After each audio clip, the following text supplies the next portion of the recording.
discuss the example which are given in your book, example number 10.1.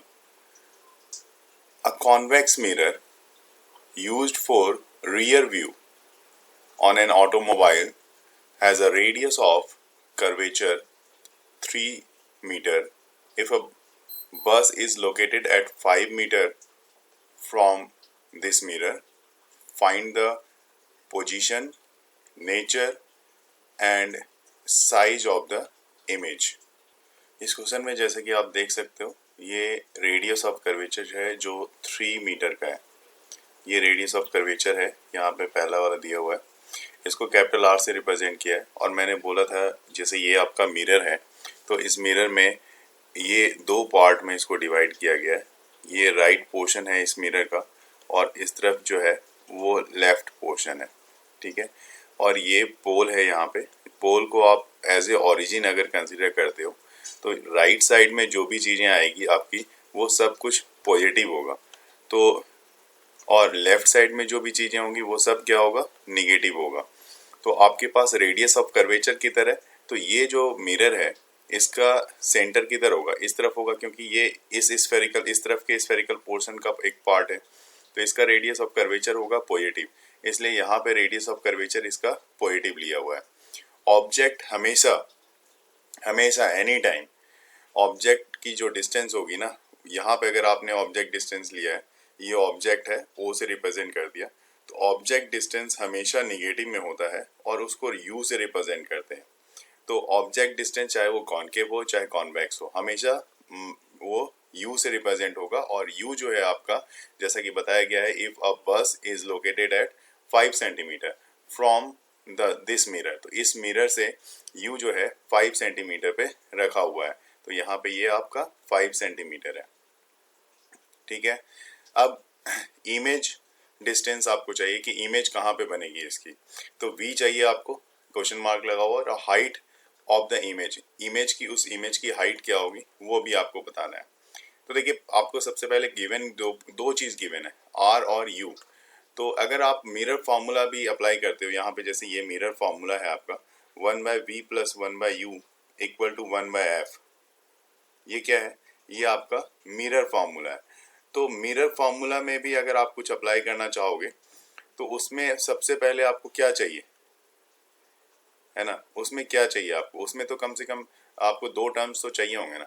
यहाँ पे u है, u आपको, चलो u आपके पास मिला हुआ है, लेकिन r है और कोई टर्म नहीं है, तो सबसे पहले क्या करो, आप f निकाल सकते हो, क्योंकि आपको पता है कि f = क्या फॉर्मूला होता है, r/2, और r जो है आपका दिया हुआ है 3 मीटर का है, तो 3/2 अगर आप करते हो यहाँ पे तो 1.50 मीटर आपके पास यहाँ पे आ जाता है।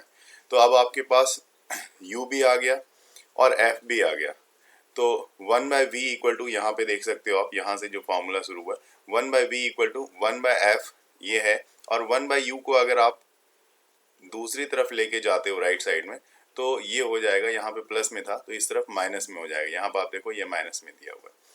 अब 1/f, f की वैल्यू 1.50 थी, तो 1/f ये लिख दिया आपने, माइनस 1/, अब यहाँ पे क्या है, ये आपके पास बीच में माइनस तो था ही, यहाँ पे माइनस दिया आपने, और ये भी पार्ट जो होगा ये माइनस में होगा, -5.00, माइनस और माइनस, ये माइनस और ये माइनस दोनों मिलके प्लस हो गए, तो ये प्लस हो गया, 1/1.50 प्लस 1/5.00 ये हो गया, दोनों का एलसीएम आपने लिया, तो यहाँ से आपके पास 1/v = आ गया 5.00 प्लस 1.50 अपॉन में 7.50, तो अल्टीमेटली इसको सॉल्व किया आपने, ऊपर में देखा, ऊपर में क्या है 6.50 अपॉन में 7.50, ये आ जाएगा 6.50 और 7.50, तो ये 1/v आया, तो v = क्या होगा, इसका रेसिप्रोकल हो जाएगा, तो 7.50 को ऊपर कर दिया आपने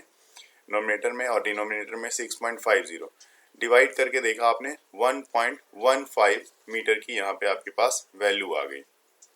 तो ये जो 1.15 मीटर है ये क्या हो गया, ये इमेज डिस्टेंस को दिखा रहा है, और इमेज डिस्टेंस आपका किस में आ रहा है, तो आप देखो इमेज डिस्टेंस पॉजिटिव में आ रहा है, इसका मतलब है कि इमेज जो 1.15 मीटर है, ये पॉजिटिव में आने का मतलब है कि पॉजिटिव वैल्यू यहाँ पे दे रहा है इसका, यहाँ पे देख सकते हो आप, ये क्या दे रहा है, पॉजिटिव वैल्यू दे रहा है। इसका मतलब है कि ये क्या होगा, मिरर के बैक में, मतलब इसके यहाँ पे जो है इसके बैक में इसकी इमेज बनेगी, इस साइड मतलब राइट साइड में इसकी इमेज बनेगी। क्लियर है। अब मैग्निफिकेशन की बात कर लेते हैं। तो मैग्निफिकेशन का फार्मूला होता है m equal to h dash by h, मतलब height of image to the height of object equal to minus v by u. तो अब आपके पास v भी पता है 1.15 जो अभी आपने निकाला है प्लस में, और u जो है वो निगेटिव में है तो 5.00 मीटर। इस दोनों को डिवाइड करके देख रहे हो आपको क्या मिल रहा है, 0.23। ये इसकी मैग्निफिकेशन है, मतलब इतना टाइम्स ये मैग्निफाइड हुआ है।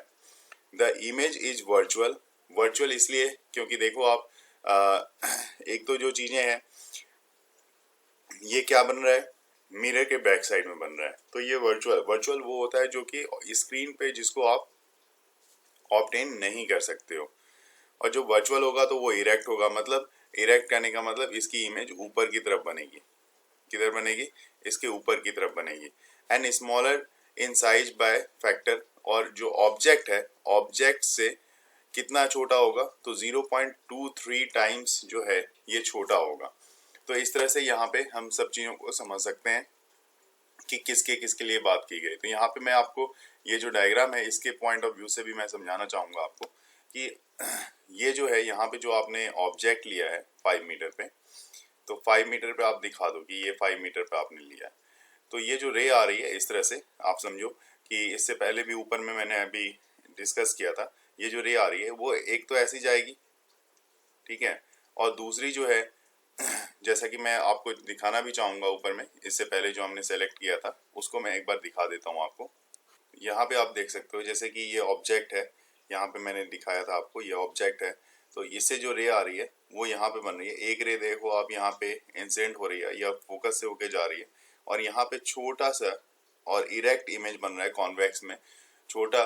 तो ये समझ लो कि ये वहाँ पे जो इमेज जैसे क्वेश्चन में जो दिया हुआ है उसके हिसाब से वो जो मैंने निकाला है उसकी मैग्निफिकेशन जो है वो 0.3 टाइम्स है इस ऑब्जेक्ट के। ये ऑब्जेक्ट है और ऑब्जेक्ट से 0.3 टाइम्स मैग्निफाइड वो इमेज है, मतलब उतना छोटा है। 0.25 होता तो आप कहते 1/4 का है, तो ये 0.25 से भी थोड़ा छोटा है, तो मतलब 1/4 से भी थोड़ा छोटा है।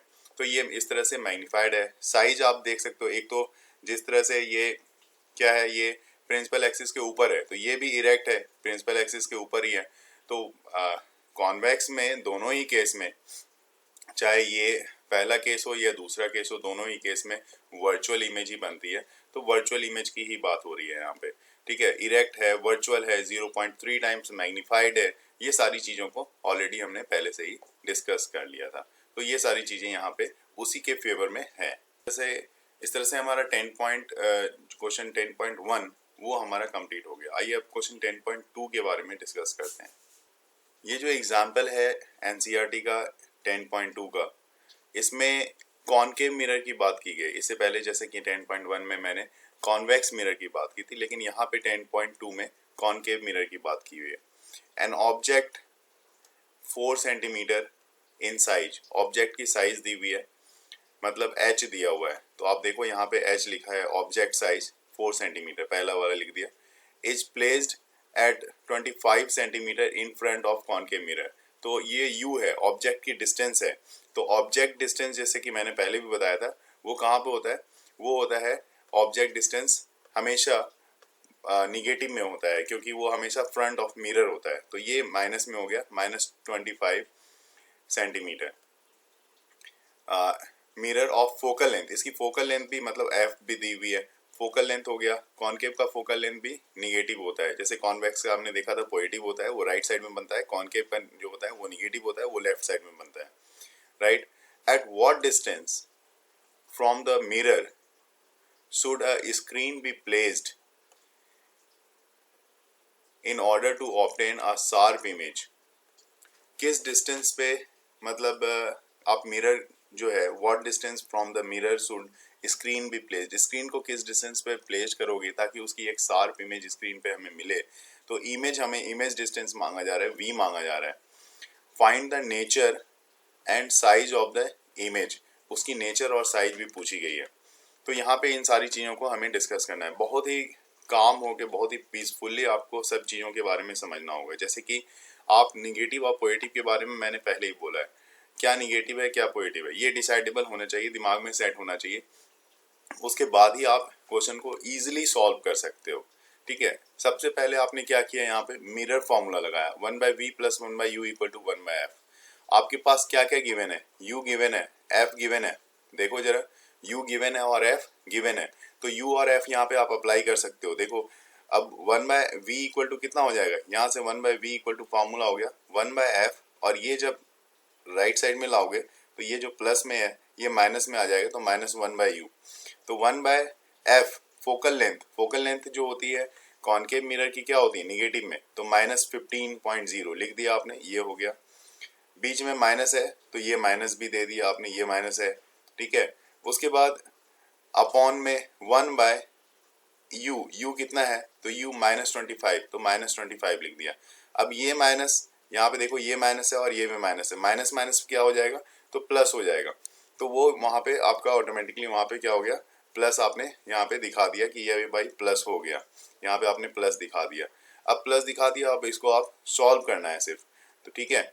तो 1/15.0 और ये माइनस माइनस प्लस 1/25.0, तो यहाँ तक आपने इसको कर दिया है। अब ये आपके लिए आगे फर्दर एलसीएम लेने की जरूरत है यहाँ पे। तो देखेंगे फर्दर जब आप एलसीएम लोगे तो ये क्या आ रहा है, -5 + 3 है ना, तो -5 + 3 कितना हो गया, -2, और नीचे में 75.0। तो आप अब इसमें देखो फाइनली ये तो 1/v = इतना आ रहा है, तो v = -37.5 सेंटीमीटर आपको यहाँ पे दिखा रहा है। अब v निगेटिव में आने का क्या मतलब है, इसका मतलब जिधर ऑब्जेक्ट था उधर ही इमेज बन रही होगी। अब आप ये चीज को तो क्लियर हो गया, क्योंकि u तो ऑलरेडी u निगेटिव में है आपके पास, u निगेटिव में और v भी निगेटिव में आ गया, इसका मतलब जिधर ऑब्जेक्ट है उधर ही इसकी इमेज बन रही है। The screen should be placed, इसका मतलब स्क्रीन कहाँ पे रखना होगा आपको, 37.5 सेंटीमीटर पे, ताकि जहाँ पे कि इसकी इमेज आपको उस स्क्रीन पे मिल जाए। स्क्रीन मतलब वहाँ पे एक तरह का पर्दा लगाना पड़ेगा आपको, वहाँ पे उसकी इमेज मिल पाए। ठीक है, और इमेज क्या कैसी होगी, तो रियल होगी, और रियल होगी तो इन्वर्टेड होगी। तो मैग्निफिकेशन कितना होगा, ऑब्जेक्ट से बड़ा होगा या छोटा होगा, तो मैग्निफिकेशन का फॉर्मूला h'/h = -v/u लगाते हैं। तो यहाँ से h' = आपका आ जाएगा -vh/u। v कितना था, तो v आपने निकाला -37.5 सेंटीमीटर, और h कितना था, तो 4 सेंटीमीटर का, अपॉन में u कितना था, -25 का। तो ओवरऑल कैलकुलेट करके आपके पास h' जो आ रहा है -6 सेंटीमीटर का आ रहा है। तो हाइट कितने की आ गई, -6 सेंटीमीटर। तो ये देखो हाइट ऑब्जेक्ट की कितनी थी, तो 4 सेंटीमीटर की थी, और ये कितना हो गया, 6 सेंटीमीटर। इसका मतलब ऑब्जेक्ट से ज़्यादा बड़ा होगा तो इमेज इन्वर्टेड तो हो गया और इनलार्ज भी हो गया। इनलार्ज मतलब देखो वहाँ पे उसे ऑब्जेक्ट से 2 सेंटीमीटर ज़्यादा बड़ा देखने को मिला। ऑब्जेक्ट जो है प्रिंसिपल एक्सिस के ऊपर 4 सेंटीमीटर का बन रहा था, और इमेज जो है प्रिंसिपल एक्सिस के नीचे इन्वर्टेड होके 6 सेंटीमीटर की बन रही है। तो इस तरह से ये वाला क्वेश्चन भी आपने आराम से सॉल्व कर लिया। मैं हमेशा इस चीज़ को आपको याद दिलाऊं कि अगर आप पॉज करके बार बार वीडियो को देखोगे तो आपको ये चीज़ रियलाइज हो जाएगा कि आपने निगेटिव और पॉजिटिव में कोई मिस्टेक नहीं की है। उसका ध्यान हमेशा रखना है, ज़्यादातर मिस्टेक उसी में होती है, अदरवाइज आपके पास कोई एक्सक्यूज ही नहीं बचेगा और कोई रीज़न ही नहीं होगी जो कि आपका क्वेश्चन किसी भी हाल में गलत हो। इस चीज़ के लिए हमेशा आपको हमेशा उसके निगेटिव और पॉजिटिव उसके पोजीशन पे हमेशा फोकस करना पड़ेगा, हमेशा ध्यान रखना पड़ेगा कि आपने जो प्लेस की भी है वैल्यू वो निगेटिव और पॉजिटिव की एक्चुअल में वो सही है या उसमें कोई मिस्टेक तो नहीं है। अगर स्टार्टिंग में ही आपने ये चीज़ वॉच कर लिया तो फर्दर कोई कैलकुलेशन मिस्टेक हो ही नहीं सकती आपसे। अब जैसा कि यहाँ पे एक क्वेश्चन दिया हुआ है, क्वेश्चन नंबर 1 आप रीड कर सकते हो। Find the focal length of a convex mirror whose radius of curvature is 32 centimetre. That means आपके पास रेडियस ऑफ कर्वेचर जो है वो कितना दिया हुआ है, वो 32 सेंटीमीटर का दिया हुआ है। ठीक है, आपको को फोकल लेंथ चाहिए, तो F = कितना होगा, R/2। यही तो होता है फॉर्मूला, सिंपल सी बात है। तो 32/2 दैट मीन्स कितना हो गया, 16 सेंटीमीटर का। ये आपका रेडियस ऑफ कर्वेचर आ गया। हो गया, फर्स्ट वाले क्वेश्चन में इतना ही सही आपको करना था। तो आइए क्वेश्चन नंबर 2 रीड करते हैं कि जैसे कि कोई ये क्वेश्चन नंबर 2 हमारे पास दिया हुआ है। A concave mirror produces 3 times magnified, enlarged real image of an object placed at 10 centimeter in front of it. Where is the image located? Image कहाँ पे located होगी? तो देखिए, जो कॉनकेव मिरर है, कॉनकेव मिरर जो हमेशा बनाती है, किस तरह की इमेज बनाती है? एक रियल इमेज ही बनाती है। एक ही केस होता है जो फोकस के अंदर होती है, जो वो उस केस में वो रियल इमेज नहीं बना सकती, वर्चुअल इमेज बनाती है। तो इस केस में जो मैग्निफिकेशन होती है, अब वो बनेगा जब रियल इमेज होगी तो क्या होगी, वो नीचे की तरफ बनेगी, इन्वर्टेड बनेगी। और इसको आप क्या करते हो, इसको आप स्क्रीन पे आप ऑब्टेन कर सकते हो, ठीक है। तो कॉनकेव मिरर के केस में जो इमेज होगी वो रियल होगी, और उसको आप इमेज क्या होगी, रियल होगी, और ऑब्टेन कर सकते हो किस पे, रियल है तो भी तो आप ऑब्टेन ऑन स्क्रीन, स्क्रीन पे आप इसको ऑब्टेन कर सकते हो। और जो मैग्निफिकेशन के बारे में बोल रहा जा रहा है यहाँ पे, जो 3 टाइम्स मैग्नीफाइड, तो इसलिए यहाँ पे जो मैग्निफिकेशन होगी इसकी -3 की हो जाएगी। और an object is placed at 10 centimetre in front of it. तो ऑब्जेक्ट जो है हमेशा मैंने बताया कि निगेटिव ही लेते हो, तो -10 सेंटीमीटर। तो ऑब्जेक्ट की डिस्टेंस को भी आपने यहाँ पे डिसाइड कर लिया। अब देखो आप क्या करना। तो यहाँ पे जो मैग्निफिकेशन का फॉर्मूला होता है, मैग्निफिकेशन का फॉर्मूला क्या होता है, m = -b/u। यही तो मैग्निफिकेशन का फॉर्मूला होता है। तो मैग्निफिकेशन हमारे पास कितना दिया हुआ है, ये कितना दिया हुआ है, -3। तो -3 = क्या लिखोगे, -v/u कितना है, तो -10 सेंटीमीटर का -10 लिख लिया, ठीक है। तो ये अब यहाँ पे देखो, यहाँ पे माइनस और माइनस कैंसिल कर दो आप, तो v = कितना हो जाएगा, v = यहाँ से इस दोनों को सॉल्व करके v = -30 सेंटीमीटर आ गया। तो ये इमेज बन रही है कहाँ पे, जिधर ऑब्जेक्ट है उसी साइड पे बन रही है, और कहाँ पे बन रही है, -30 सेंटीमीटर। तो where is the image located, image कहाँ पे लोकेटेड होगी, तो एक तो इन्वर्टेड होगी, और वो मिरर के फ्रंट में ही होगी, जिस साइड ऑब्जेक्ट है उसी तरफ होगी, लेकिन प्रिंसिपल एक्सिस के नीचे होगी, इसलिए ये माइनस में आ रहा है 30 सेंटीमीटर, राइट। आइए अब बात करते हैं रिफ्रैक्शन ऑफ लाइट की। रिफ्रैक्शन ऑफ लाइट, ये 10.3 एनसीईआरटी के 10.3 का पार्ट है। इसमें आप देखोगे, मैं बिल्कुल वर्ड वाइज एक एक चीज को यहाँ पे आपके साथ डिस्कस कर रहा हूँ, इसलिए पूरा ध्यान होना चाहिए आपका यहाँ पे। Light seems to travel along a straight line path in transparent medium। मतलब दैट मीन्स अगर ट्रांसपेरेंट मीडियम है तो लाइट बिल्कुल स्ट्रेट पाथ में जाएगी। What happens when light enters from one transparent medium to another? क्या होता है जब लाइट एक ट्रांसपेरेंट मीडियम से दूसरे ट्रांसपेरेंट मीडियम, मतलब दो अलग अलग तरह के ट्रांसपेरेंट मीडियम में अगर लाइट जाएगी तो क्या होगा। Does it still move along a straight line? क्या फिर भी वो स्ट्रेट लाइन में ही जाएगी, स्ट्रेट लाइन पाथ को ही फॉलो करेगी, और चेंज इट्स डायरेक्शन, ये अपने डायरेक्शन को चेंज कर लेगी। We shall recall some of our day to day experiences. हमारे डेली लाइफ में जो एक्सपीरियंस हम लोग ऑब्जर्व करते हैं उस पर हम लोग यहाँ पे आके फोकस करते हैं। You might have observe that the bottom of the tank or a pond containing water appears to be raised। जब भी किसी कंटेनर में अगर आप पानी फिल किया हुआ होगा, कंप्लीटली फिल्ड होगा, तो उसमें आप देखोगे तो उसका बॉटम थोड़ा सा ऊपर की तरफ दिखता है, उसका एक्चुअल जो डेप्थ होती है उससे थोड़ा ऊपर की तरफ दिखता है। इवन पॉन्ड में भी जब आप देखते हो तो उसकी बॉटम जो है थोड़ा सा रेस की भी एक्चुअल जो डेप्थ है उससे थोड़ी ऊपर की तरफ वो दिखती है। Similarly when thick glass slab is placed over some printed matter, अगर कुछ लिखा हुआ चीज है उसके ऊपर एक ग्लास स्लैब आप प्लेस्ड कर दो, तो आपको वो थोड़ा सा क्या होता है कि थोड़ा सा ऊपर की तरफ शिफ्टेड दिखता है आपको।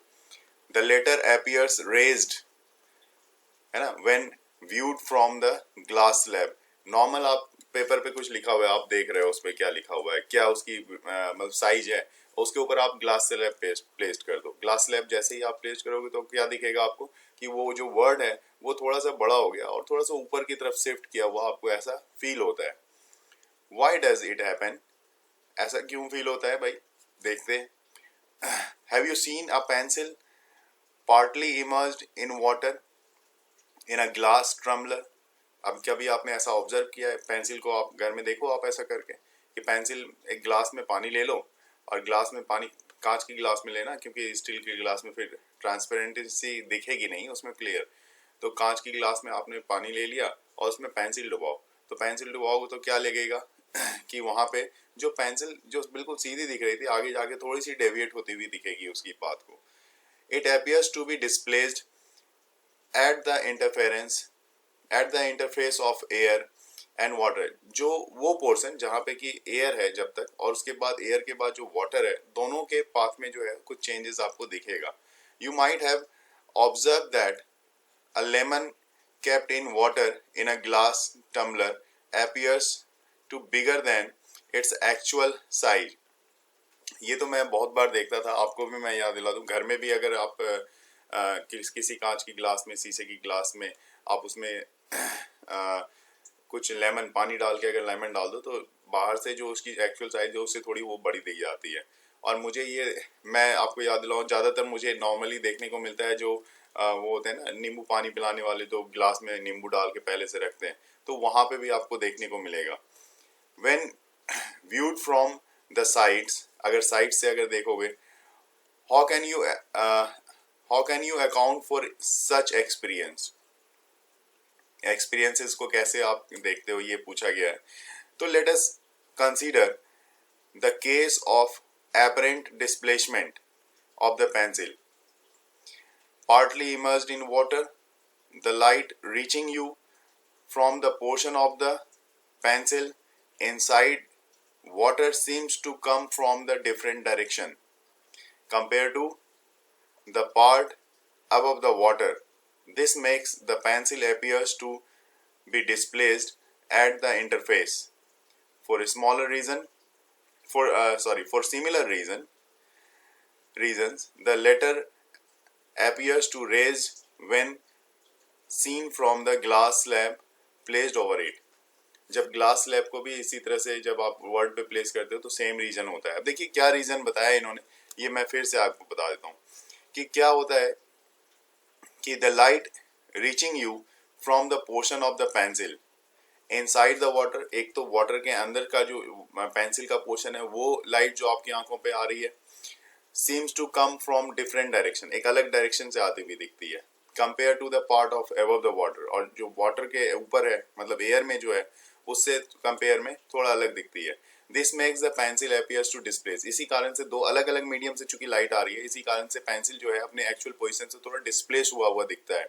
कहाँ पे? उस इंटरफेस पे जहाँ पे कि लाइट, जहाँ पे एयर और वाटर एक दूसरे को सेपरेट कर रहे होते हैं।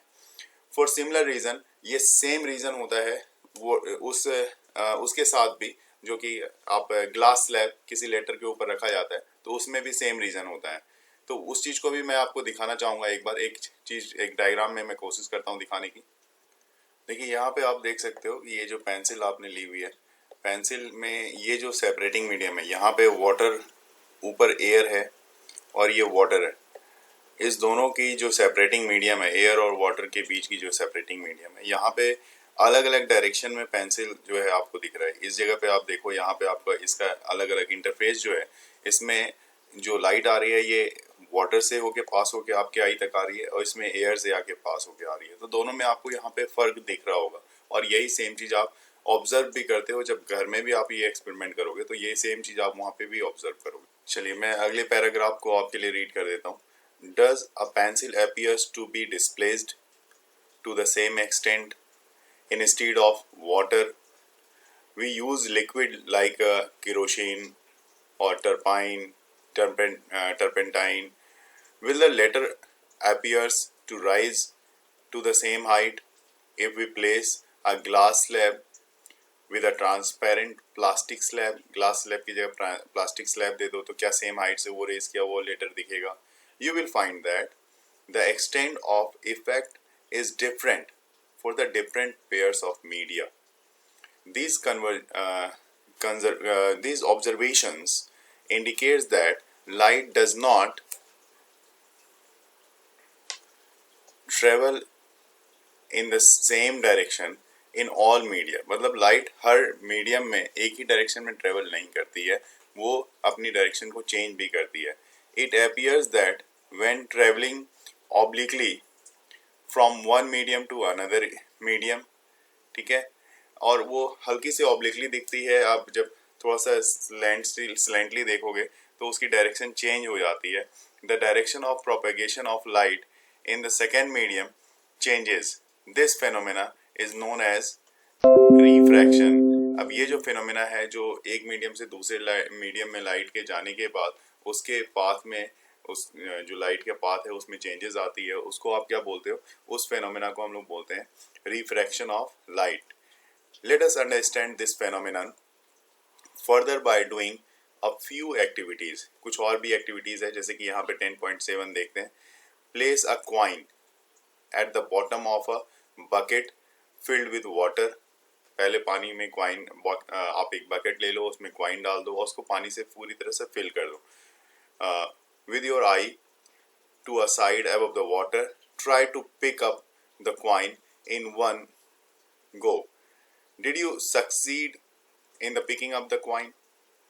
आपको क्या लगता है कि फर्स्ट टाइम में आपने सक्सीड कर लिया, उसको क्वाइन को कैच कर लिया वन टाइम में? Repeat the activity.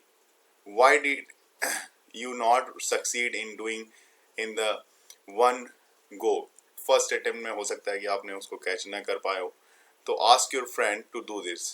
अब ले, आप अपने फ्रेंड्स को भी बोलो, उसको भी बोलो कि वो कैच करके दिखाए। Compare your experience with theirs, कि आपको क्या एक्सपीरियंस हुआ, आपके फ्रेंड को क्या एक्सपीरियंस हो रहा है, आपको आप क्या पर्सनली ऑब्जर्व कर रहे हो, ये दोनों चीज़ों को आप कंपेयर करो। तो देखते हैं, अभी मैं सारी चीज़ों का यह खुलासा, एक मिस्ट्री है और मैजिक भी है, उस सारी चीज़ों का खुलासा मैं अभी करने जा रहा हूँ यहाँ पे आपके सामने। तो अगले पॉइंट्स को, एक्टिविटी 10.8 को भी देख लेते हैं। Place a large shallow bowl on a table and put a coin on it. Move away slowly from the ball. Stop when the coin just disappears from your side.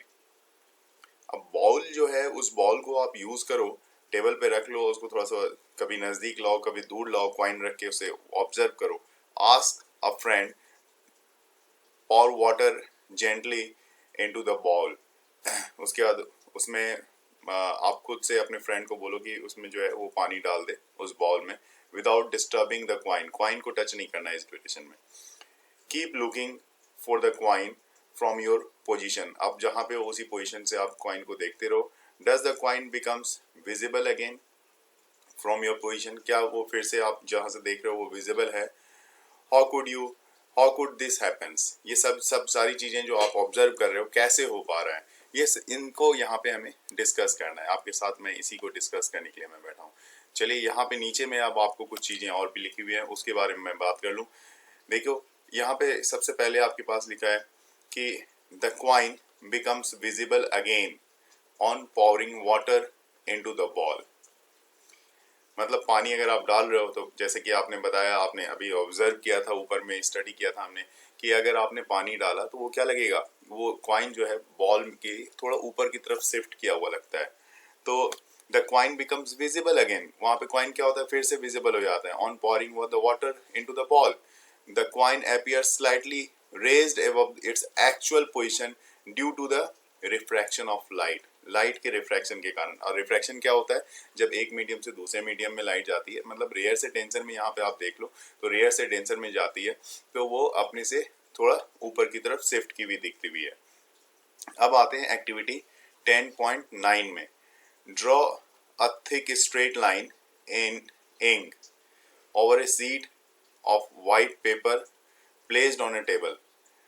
Place a glass slab over the line in such a way that one of its edge makes an angle with the line. Look at the portion of the line under the glass slab from the sides. What do you observe? Does the line under the glass slab appears to be bent at the edges? Next, place the glass slab such that it's normal to the line. What do you observe that now? Once again you are observing, so what you observe now? Does the part of the line under the glass slab appears bent? Look at the line from the top of the glass slab, does the part of the line beneath the glass slab appears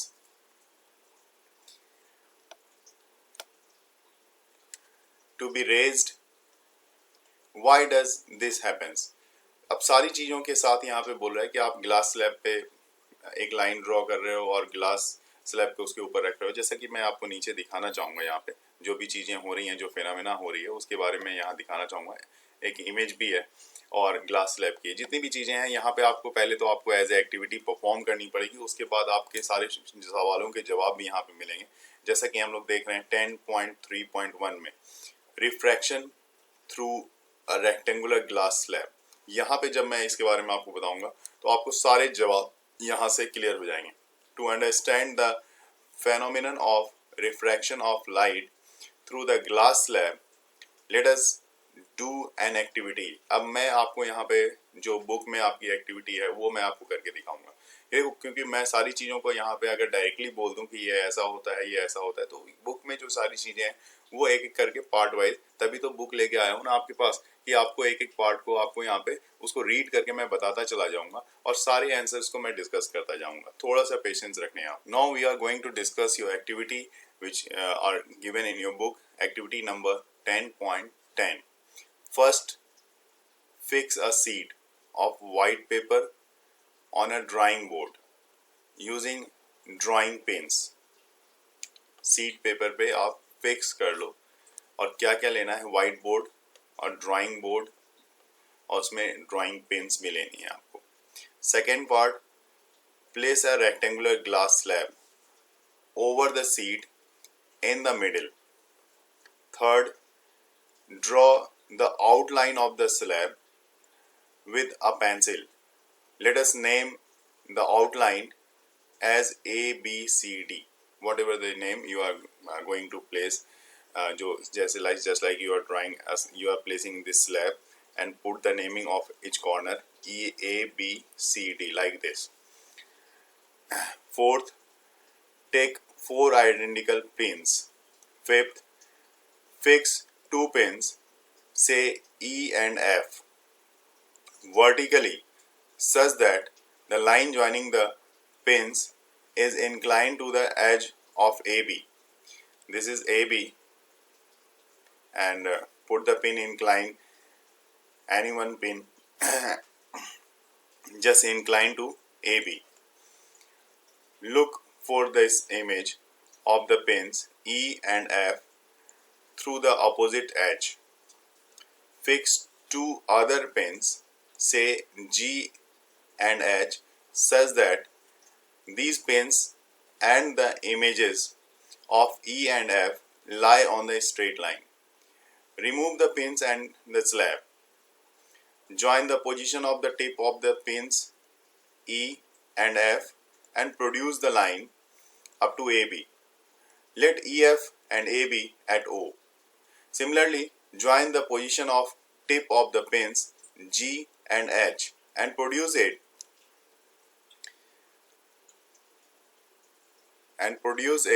just scrolling, yes, up the edge of CD। Let HG meet CD at O dash।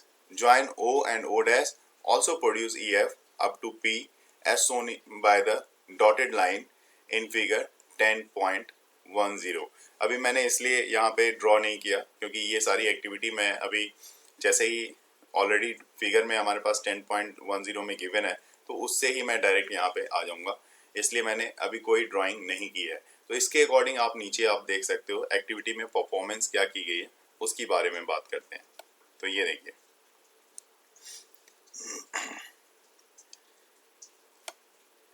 अब मैं यहाँ पे एक एक करके इस activity से related जो चीज़ें हैं उसको मैं आपके साथ डिस्कस करता चला जाऊँगा और आप ये चीज़ समझ पाओगे। जैसे कि ऊपर में एक्टिविटी में बताया गया है कि आपके पास क्या है, ABCD एक रेक्टेंगुलर स्लैब आप ले रखा है आपने। तो ये देखो यहाँ पे ABC, ये C है और ये D, ठीक है, ये स्लैब है आपका। तो ये स्लैब है और इस स्लैब में आपने क्या क्या किया हुआ है, तो जो पिन्स आपने जहाँ पे लगाए हैं उसके बारे में भी बात की गई है कि ये पिन्स कहाँ कहाँ पे लगाए गए हैं। तो एक्टिविटी के पॉइंट ऑफ व्यू से देखा जाए तो मैं आपको दिखाना चाहूँगा कि कहाँ कहाँ पे पिन्स लगाए हुए हैं। ये क्या है, ये एक रेक्टेंगुलर ग्लास स्लैब है और जो पिन्स लगाए गए हैं जैसे कि यहाँ पे ऊपर में बताया गया है, आप देख सकते हो। मैं इस फिर से यहाँ पे लेके आ रहा हूँ।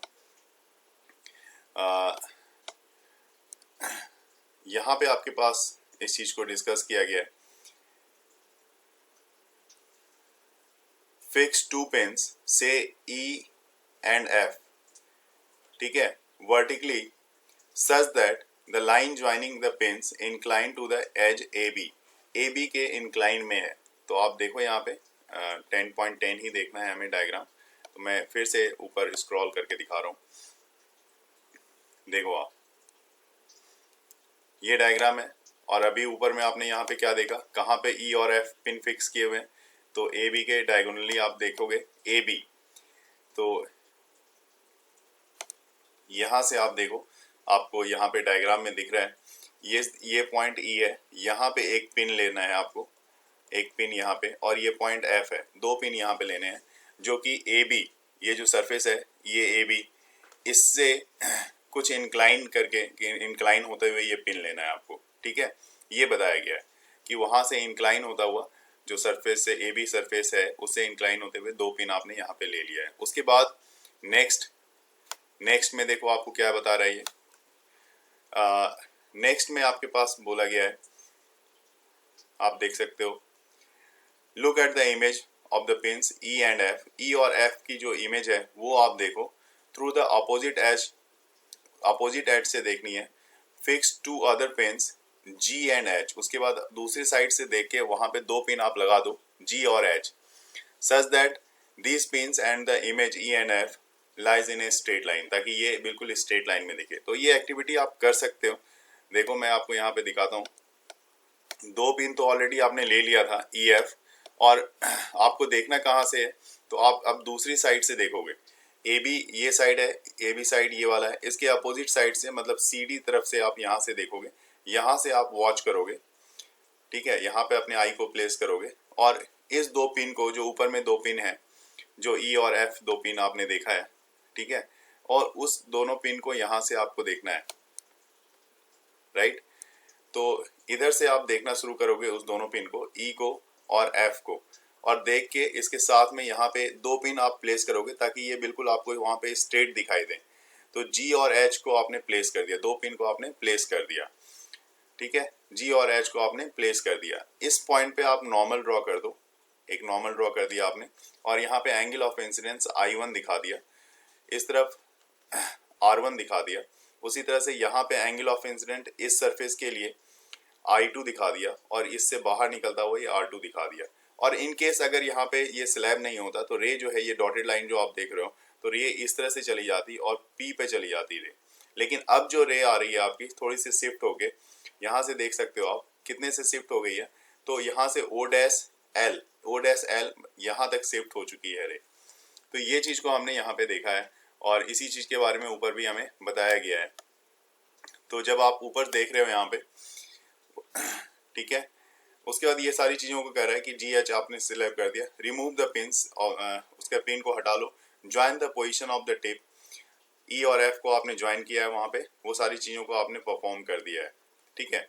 और उसके बाद कह रहा है join O dash also produce EF up to P so that dotted line of figure 10.3 में जो डॉटेड लाइन है, जो कि आपने स्लैब को हटाने के बाद वो डॉटेड लाइन दिखाया है, वो डॉटेड लाइन आप दिखा सकते हो।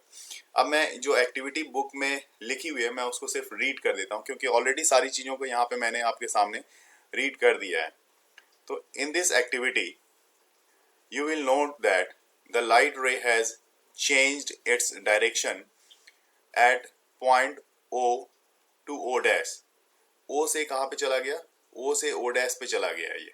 तो आप देखो यहाँ पे पहले O पे था और अब O डैश पे चला गया है। पहले पोजीशन इसकी कहाँ पे थी, O पे थी, अब O डैश पे आ गई है। पाथ लाइन जो चेंज हो गई है वो O डैश पे आ गई है।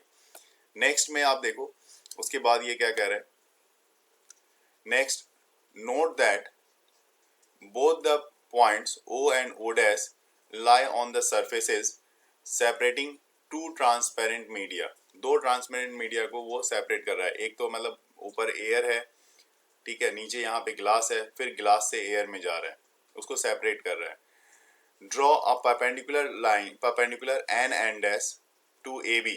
यहाँ पे आपने एन और एन डैश जो कि ए बी सरफेस पे आपने ड्रॉ किया है, ठीक है, एट ओ, यहाँ पे ओ पे, and another perpendicular M M dash to C D, ठीक है। दूसरा जो आपने ड्रॉ किया है वो एम एम डैश पे ड्रॉ किया है, यहाँ पे देखो आप,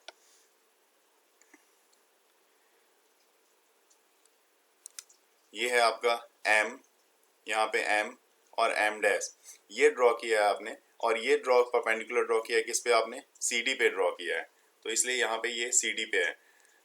नेक्स्ट में देखते हैं इसके बाद ये क्या कह रहा है। The light rays at point O has entered from the rarer medium to the denser medium। पहले कहाँ से, एयर से, वाटर एयर से ग्लास में जा रहा है, क्लियर है। ये कहाँ से किधर से जा रहा है, तो एयर से ग्लास में जा रहा है। तो एयर से ग्लास में अगर ये जा रहा है तो इसका मतलब है एयर जो है आपका रेयरर मीडियम है, तो यहाँ पे ये रेयरर मीडियम से डेंसर मीडियम में लाइट इन कर रही है, ठीक है, रेयरर मीडियम से डेंसर मीडियम में लाइट इन कर रही है। That is from air to glass। Note that the light rays has bent towards the normal। अब जब रेयरर से डेंसर में जाएगी तो लाइट क्या होती है, नॉर्मल की तरफ बेंड कर जाती है। तो नॉर्मल आपका ये रहा, ये नॉर्मल है, और लाइट जा रही थी इस डायरेक्शन में, लेकिन लाइट बेंड कर गई इस डायरेक्शन से, थोड़ी सी इस डायरेक्शन में आ चुकी है लाइट, ठीक है। तो जब भी लाइट जो है रेयर से डेंसर मीडियम में जाती है तो वो क्या होती है, वो डेंसर से रेयर की तरफ बेंड करती है, रेयर से डेंसर की तरफ वो बेंड करती है। तो रेयर मीडियम में ये था, उसे डेंसर मीडियम की तरफ, डेंसर मीडियम में नॉर्मल की तरफ वो बेंड कर रही है। इस चीज़ को ध्यान रखेंगे। मैं फिर से रिपीट कर रहा हूँ, जब लाइट रेयर मीडियम से डेंसर मीडियम में जाती है तो उस ड्यूरेशन में लाइट नॉर्मल की तरफ बेंड कर जाती है, ठीक है। तो एट ओ डैश, अब मैं बात करता हूँ ओ डैश पे, तो मैं डायग्राम को भी यहाँ पे उसके साथ में लेके चलूंगा ताकि आपको हर चीज़ क्लियर होती चली जाए। ओ डैश में क्या हो रहा है, ओ डैश में जस्ट इसका रिवर्स हो रहा है। क्या रिवर्स हो रहा है, तो जब लाइट डेंसर मीडियम, ये डेंसर मीडियम है आपका, डेंसर से रेयरर में आएगी तो ये क्या होगी, अवे फ्रॉम नॉर्मल। अब ये अवे फ्रॉम नॉर्मल जाएगी, इसी चीज़ को यहाँ पे बताया गया। The light rays has entered from glass to air, that is from denser medium to the rarer medium। The light here has bent away from the normal। Compare the angle of incidence with the angle of refraction at both refracting surfaces AB and CD।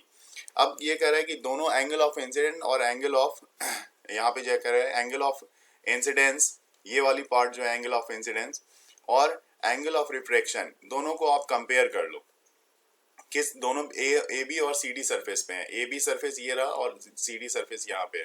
दोनों के angle आपको आप compare करोगे तो क्या मिलेगा, आने वाले समय में मैं पहले भी बता दूं कि दोनों की एंगल सेम मिलेगी।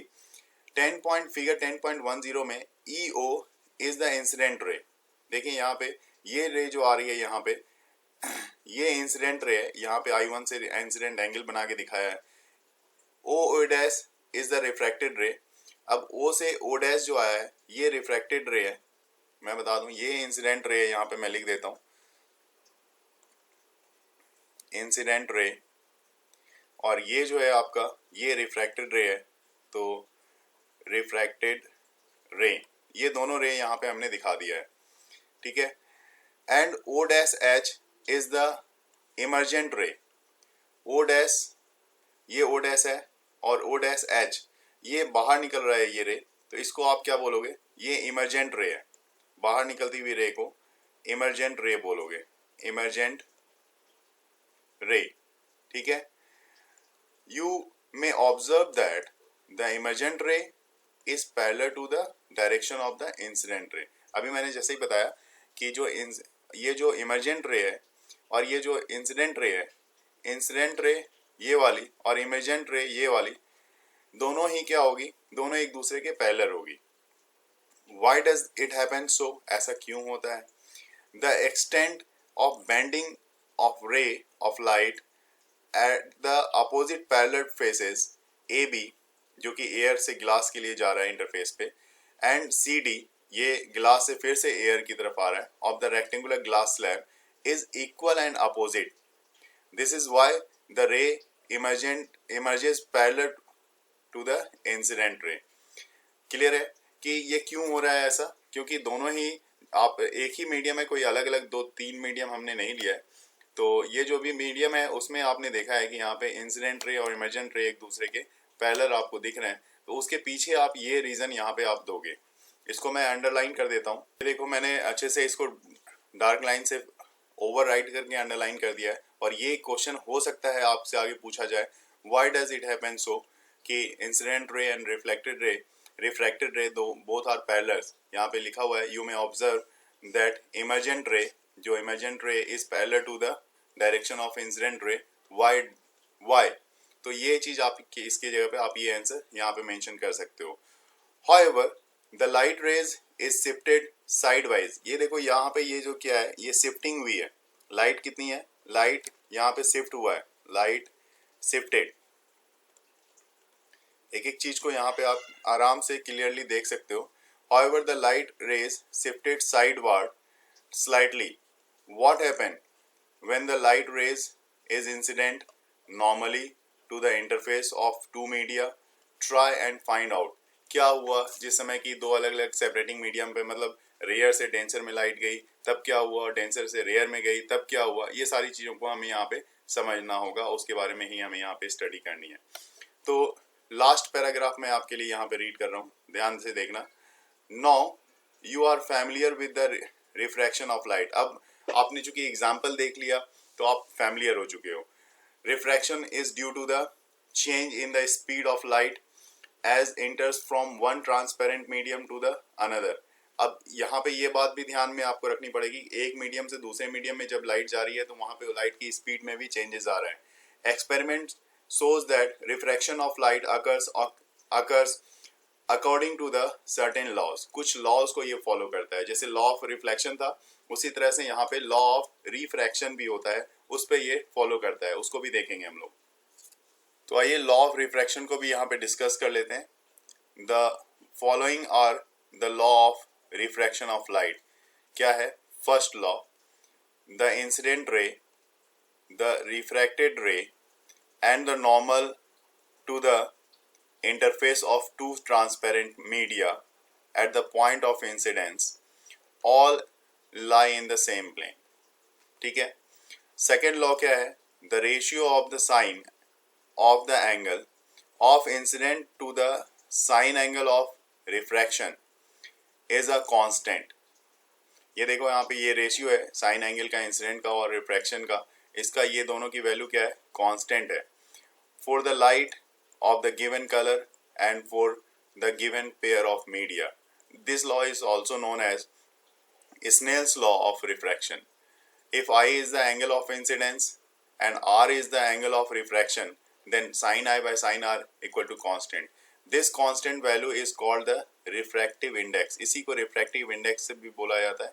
इसको म्यू से भी हम लोग लिख सकते हैं और अलग अलग टर्म्स में हम लोग लिख सकते हैं. Of the second medium with respect to the first, let us study about the refractive index of some details. अब इसके बाद हमारे पास रह जाता है कि refractive index क्या होता है. तो रिफ्रैक्टिव इंडेक्स के बारे में इसके बाद हमें यहाँ पे स्टडी करने को मिलेगा. जैसा कि आप यहाँ पे देख रहे हो, ये रिफ्रैक्टिव इंडेक्स है. यहाँ पे इसकी रिप्रेजेंटेशन जो है n21 से, तो यहाँ पे जैसे मैंने म्यू से भी लिखा है, म्यू से भी इसकी रिप्रेजेंटेशन होती है. और यहाँ पे जैसे कि n21 लिखा हुआ है तो n21 या n12, तो उस तरह से भी इसकी रिप्रेजेंटेशन हम लोग करते हैं. तो इसको भी आगे डिस्कस करेंगे.